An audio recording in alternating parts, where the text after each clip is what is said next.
Everybody, we are in 7-1 of all things algebra, the geometry section. Geometry is study of figures. We are doing probably the number one thing you will see all semester long. Even though it's in 7-1, I usually teach this like in the very beginning because you're going to see it in every darn figure. The Pythagorean Theorem and Converse. All right, we've already done 1 through 7, so I'm going to turn the page. Start with number 8. I love a good puzzle. All right, they want me to find x. Now, in that last problem, number 7, we found that we had 2 right triangles, and we had to do the Pythagorean theorem on both of them, add them together to get x. Okay, we're going to do something similar here. Because looking at this figure, I don't even know what this figure is. I have no clue, but I see 2 right triangles. There's my first right triangle. I'm going to do the Pythagorean theorem to get this side right there. And my second right triangle, right there. I'm going to do a Pythagorean theorem to find that x. So the reason why I call this a puzzle is because I first have to use the orange triangle to get enough information for the blue triangle. And if you're sitting there going, oh God, this woman, why is she going to make it so hard? No. This is just the way it is. I'm doing the shortcut. So if you're a visual person and you're sitting there going, I don't even know what she means. There's my first triangle. I have to have 3 sides of a right triangle. I have the 25, I have the 10, but what I do not have is that third side. I don't know what that is. But that third side, I'm going to continue to point to it. Now watch this. I'm just going to move my pen over. Still pointing to that same side. Is that side of that blue triangle, which is the third side. So I did the Pythagorean theorem to find it. And then that's going to be one of my legs to find the other leg. All right. 2 Pythagorean theorems. So what I'm going to do now is I'm going to look at just the orange triangle. Just this orange one. There's my arrow pointing to the C. Doesn't matter which leg is which. I'll make the 10 the A and I'll make this unknown the B. I'm going to do the Pythagorean theorem to find that B side. Hey, baby. I know I can't have you in my face, though. Lord help. Here we go. A squared plus B squared equals C squared. A squared is 10 squared. Plus B squared, I don't know. C squared, that's going to be 25 squared. Okay, add or subtract. You tell me.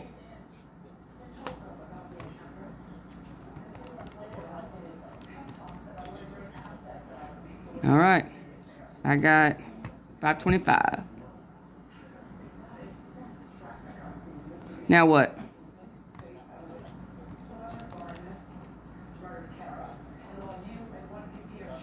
5 squared root of 21. I'm going to keep it that way.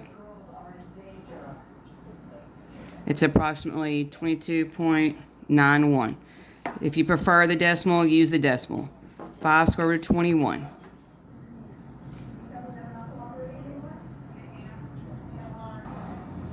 Okie dokie. Now I'm going to cover up the orange triangle and look at just the blue. Okay, I've got my arrow pointing to the hypotenuse. I've already used the B. So this X right there, so that's going to be my unknown A. All right, away we go. A squared plus B squared. Oh, come on, baby. I don't have to have it. Don't let that 5 squared 21 freak you out. Equals C squared.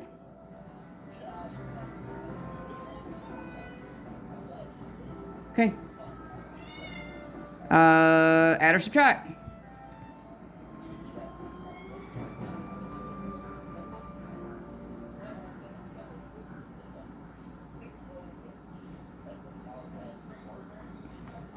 Now again, don't let this freak you out. The calculator will do this for you.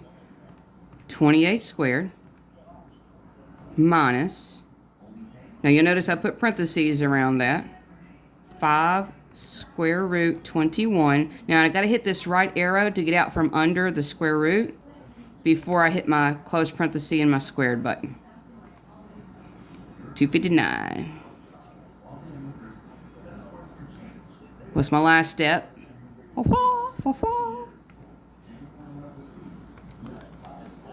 Okay, does not break down the square root, so looks like I'm going to be rounding, come on baby, to 16.09. 16.09. Sorry about that, y'all. She's just a baby. There's my X. I'm done with number 1. Well, number 8. All right, number 9. Looks like I got some sort of isosceles trapezoid. Looks like the 26 and the 40 are parallel. I mean, it's not marked that way, but I have a leg over here that's equal to the 20. So that little, got cat hair all over the place. This little dash mark right there means that they are equal to each other. Okay, so I need to find, looks like the height. Okay, so here visual people. My visual people. That's a 26. Its twin is a 26. Now, this little blue section on the right and this little blue section on the left are equal to each other because these two triangles are the same triangle. Because 26 and 26, these are equal to each other. So you're going to take 40. You're going to subtract the 26 little orange part. Then you're going to have to do what to find out what each one of these are? 26 from 40. Now what you're looking at is the blue section on the left and the blue section on the right together. So what do I got to do to this 14 to find out what each little blue section is? If you said divide by 2, you are freaking awesome. Now,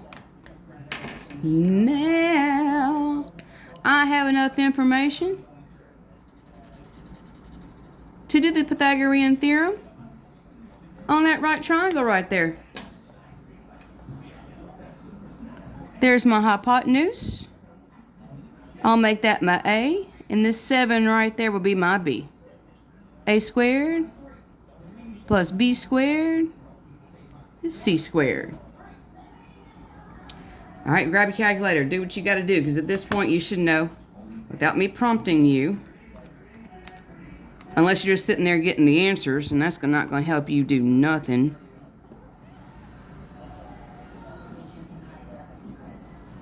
And then square root that.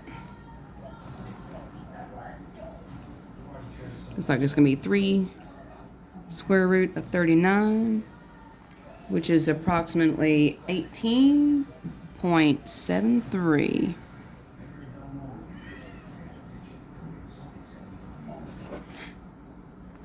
Number 10. Oh, all right. 10, 11, 12, 13 are the word problems. And if you just said, ew, I actually kind of agree with you. And the reason I agree with you is I'm a very visual person. They didn't give us anything to look at. So the very first thing I'm going to do is I'm going to take the words and turn it into a right triangle. Because if I don't, I'm not going to really be able to see it even myself. And I've been a geometry teacher for 29 years. This is going to be year number 30 coming up for me. And I still struggle, with word problems just because they don't, really give it to us very well. So, yeah, struggle is real for everybody with everything at some point or another. Right triangle.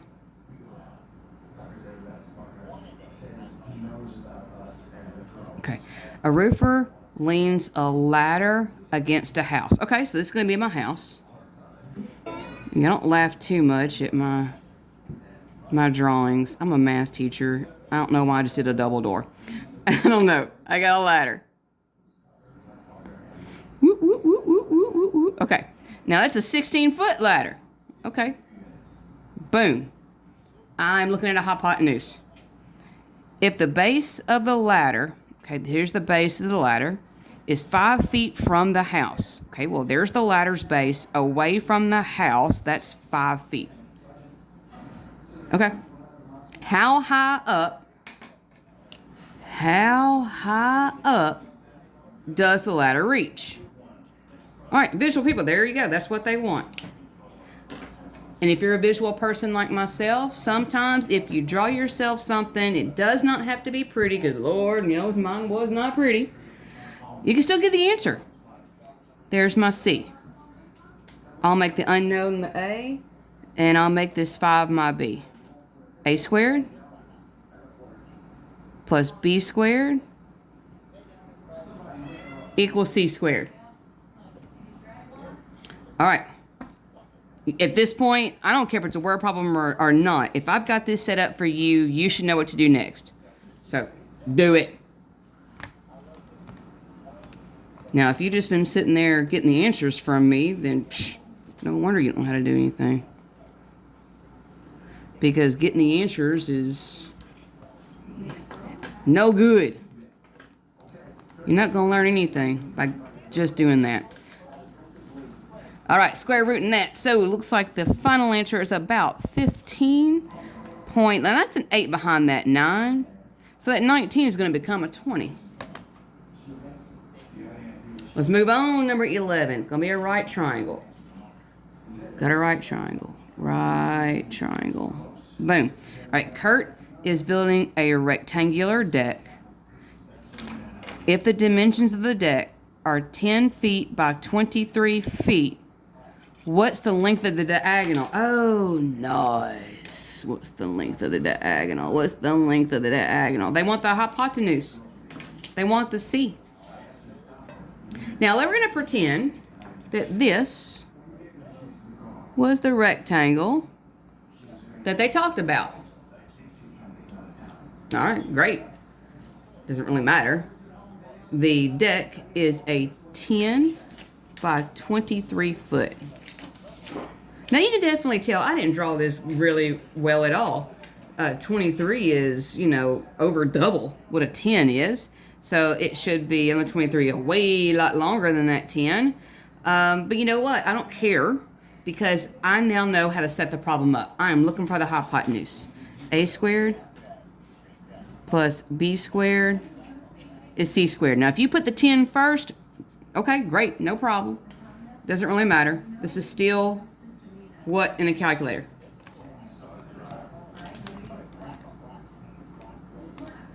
All right, I'm looking at 629. And then what, y'all?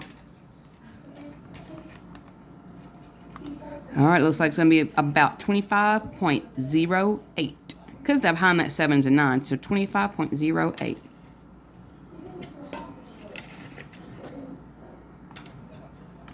All right. Number 12. Ashley jogged 3.4 miles east. I don't care. Blah, blah, blah. It's a right triangle. Okay. Ashley jogged 3.4 miles east, then 5.7 south. How far is Ashley from her starting point?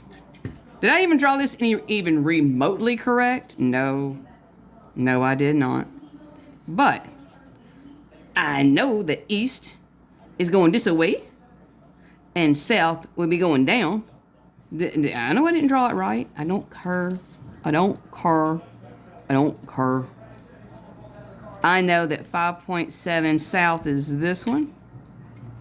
And I know that 3.4 east is this one. How far did Ashley from her starting point? That's the hypotenuse. Okay, east and west, north and south. Okie dokie. Pythagorean Theorem. A squared, B squared, C squared. At this point, you shouldn't even be really listening to me. You should be knowing what to do.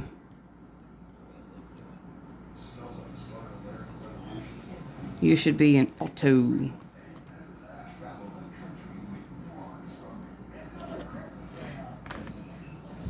Number 13.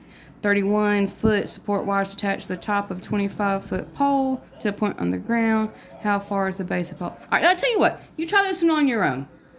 Pause the video. Try it on your own. Don't look at what I'm doing. And pause the video. Come back. See if I get what you get. See if you get what I get. Whatever. Pause that video. You know what? I'm going to pause the video. All right, I'm going to unpause it for a second just so you guys can see my drawing. I haven't really started anything. It says I got a 31 wire attached to the top of a 25-foot pole. Here's my little pole, my telephone pole. I'm not a great drawer. Quit laughing.